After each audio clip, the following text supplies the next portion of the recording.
COVID. Bagaimana orang sedunia bisa dibohongin tentang COVID itu? Bagaimana seluruh dunia bisa divaksin tanpa tahu apa yang dimasukkan dalam tubuhnya?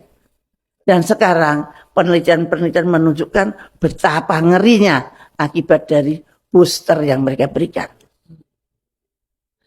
Baru hari Kamis kemarin, Pfizer dengan Moderna mengajukan izin pada FDA untuk membuat vaksin lagi Omicron yang ada XBB-nya, XBB apa. Artinya mereka akan membuat penyakit lagi. Nah, seperti itu. Kalau kita terus seperti ini, kapan kita mau selamat? Bapak-bapak, kita harus berhenti untuk bersangka baik tata cara di negara ini. Kita harus mencari jalan dengan cerdas, mencari jalan keluar dengan cerdas. Kalau menurut saya, ya harus ada revolusi konstitusi tanpa ampun. Nggak bisa lagi dengan 2002.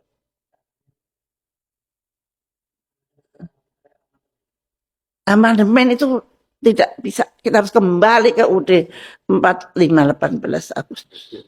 Yang perlu dipikirkan. Yang itu yang harus. Kita janganlah kita nanti BPJS kita betulkan, nggak akan bisa betul. Lahirnya sudah tidak betul. Dan itu proksi. BPJS itu bukan untuk kesehatan rakyat, tapi untuk mengumpulkan dana dari rakyat kecil yang akhirnya dibawa oleh pemodal. Bapak-bapak kan nggak tahu kalau uang BPJS yang masuk ke bank itu di Bapak OJK.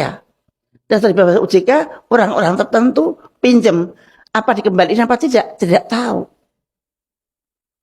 Nah, bayangkan saja, saya itu betul-betul untung saya berjuang bukan karena saya supaya dikenal atau apa. Enggak, saya berjuang karena Allah. Karena saya menjadi Menteri Kesehatan juga karena Allah. Saya bukan orang partai, bukan orang apa-apa, tiba-tiba disuruh jadi menteri dalam 2 jam. Nah, saya menolak berkali-kali tapi dipaksa oleh Pak SBY yang selama ini tidak pernah saya kenal. Nah, saya menganggap itu dari Tuhan. Maka saya tidak pernah berani keluar dari koridor yang Tuhan atur. Nah, itu bayangkan saja, saya ini melawan WHO. Saya menyetop flu burung. Flu burung itu yang bikin flu burung sama yang bikin COVID sama. Bahkan flu burung itu lebih ganas. Dalam 1 hari, 2 hari meninggal. Dan kemudian saya tahu bahwa WHO bohong. Saya membuktikannya dengan riset sendiri. Profesor-profesor saya kumpulkan, buktikan bahwa ini. Mereka mengatakan human to human transmission. Saya mengatakan tidak. Ini buktinya. Virus saya tidak mempunyai reseptor human to human. Mereka mundur. Mereka mengatakan bahwa orang itu mati karena ketularan ayam yang mati. Saya membuktikan ayam yang mati dan orang yang mati tidak ada hubungannya. Virus yang ada di ayam tidak akan mengganggu orang. Mereka mundur. Maka kalau bapak-bapak lihat grafiknya flu burung itu begini tuh. Tidak begini kayak COVID. Begitu hilang. Mereka saya kalahkan dengan politik transparansi. Begitu hebatnya keberhasilan itu di luar. Dan saya tahu bahwa ada sesuatu yang berbahaya di negeri saya. Yaitu Namur. Namur saya tutup, Pak. Dan saya baru tahu kira-kira 5 bulan yang lalu bahwa saya satu-satunya orang di dunia yang berani nutup laboratorium biologi Amerika di negaranya. Mestinya pemerintah belajar ketika tapi ternyata saya malah masuk penjara. Padahal saya tidak menyerang pemerintah loh.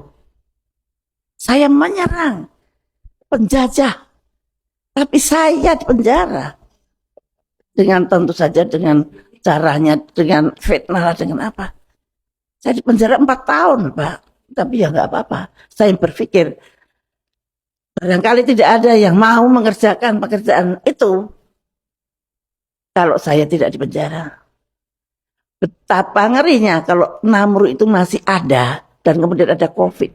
Kita lebih parah dari Wuhan. Tapi rakyat nggak tahu kalau itu saya selamatkan. Saya sampai sembunyi-sembunyi, saya sampai diselamatkan oleh BIN, diberi pengawal, sniper segala macam. Karena waktu itu saya sangat berbahaya. Dan artinya saya menaruh nyawa saya untuk bangsa dan negara saya. Nah itu, tapi saya di penjara. Artinya, ya apa ini negara saya? Tapi saya sudah tahu persis. Dan bahkan pada waktu di penjara teman-teman saya dari luar pada nengok. Dan saya tahu siapa yang memenjara saya dan saya pasrah pada Allah. Allah selalu mempunyai rencana sendiri. Dan alhamdulillah saya masih hidup sekarang, masih bisa bicara di sini. Dan Allah barangkali memberikan, tularkan itu semangat kedaulatan itu, tularkan itu semangat yang tidak takut dengan siapapun. Dan tolong jangan percaya non sewu Pak Bapak ekonom. Izin Pak ekonom. Bapak buat Pak izin Pak. Nuwun sewu, aku baru mau ngomong sebenarnya.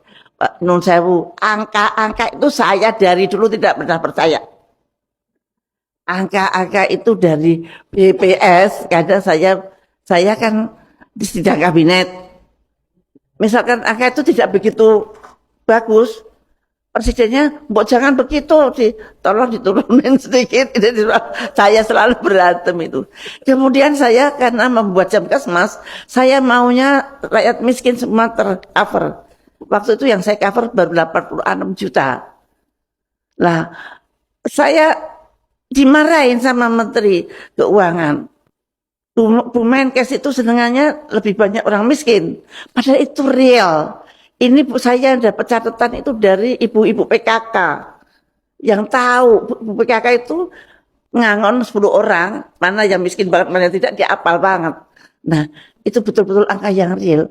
Tapi kalau menurut Menteri Kesehatan, Menteri Keuangan cuma 36 juta, saya 86 juta. Akhirnya Pak SBY dengan bijaknya, ya sudah, yang lainnya niar miskin. Nirpur. Nah itu jalan. Tapi saya terima kasih bahwa dia tidak, ya kita nurut ke Departemen Keuangan dong, enggak. Nah angka itu seenaknya menurut kemauan mereka, tujuan mereka. Bappenas itu yang ngatur uang itu bukan kayak kita Pak, kulitnya orang-orang asing. Yang kita hanya template saja. Dan lucunya, saya heran banget. Saya dari kecil diajarin ibu saya, kalau kamu punya pendapat 10.000, tabunglah yang 2.000 atau 3.000.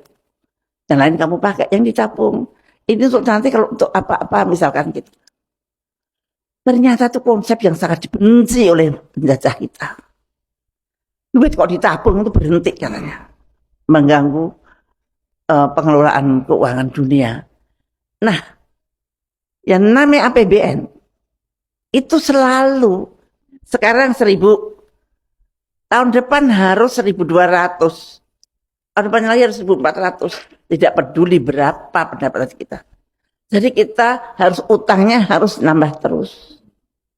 Lucu toh, dalam belanja kok berdasarkan habisnya belanja bukan hasilnya pendapatan. Mau pendapatannya 1 triliun, ya belanjanya 800 triliun gitu. Nggak boleh. Harus utang 2 triliun, harus utang. Itulah mengapa kita hutang. Dan hutang itu sudah ditatipkan dari tahun 70. Jadi nggak bisa marah-marah di hari sekarang. Nah itu bisanya berubah dengan revolusi. Karena tanpa revolusi kita tidak mengejar antara perubahan dan bukan perubahan.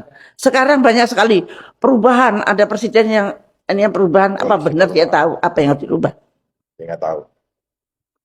Apa tahu? Karena yang tahu pasti tidak akan bisa